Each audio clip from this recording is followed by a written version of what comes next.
Hello po sa Ely's Kitchen. Magluluto po ako ng gulay. I-oven ko lang po para mabilis. 2 bell pepper, tapos carrot, okra, zucchini, mushroom. Yun lang po ang gagamitin natin. Lalagyan po natin ng virgin olive oil. 1/2 cup po. Balsamic vinegar po. 3 tablespoon po. Ayan po siya. Tapos lalagyan po natin ng garlic.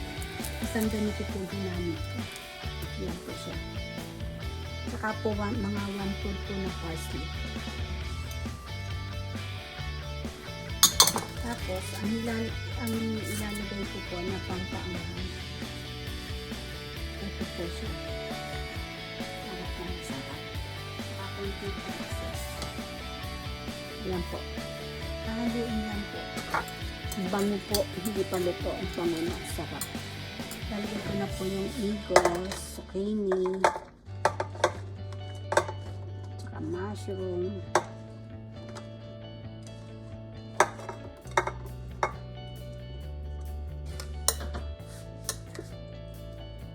Sarap, ang daming bawang. Ipilit ko na po ang oven.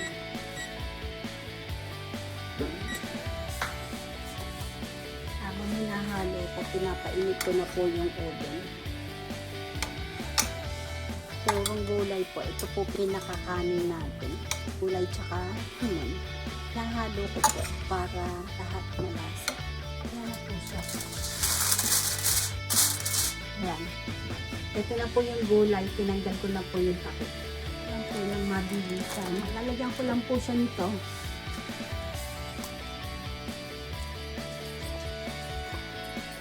Po lemon.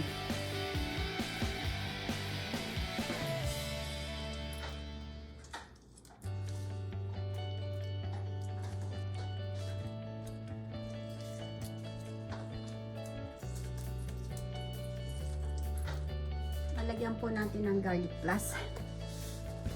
Ganyan lang po.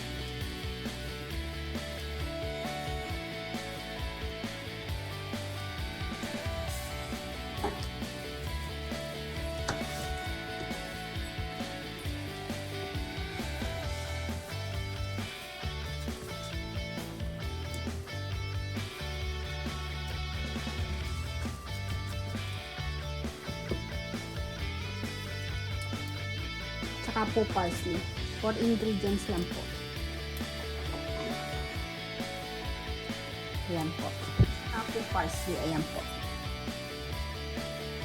Tapos ipito nito. Ayan lang po kaglas.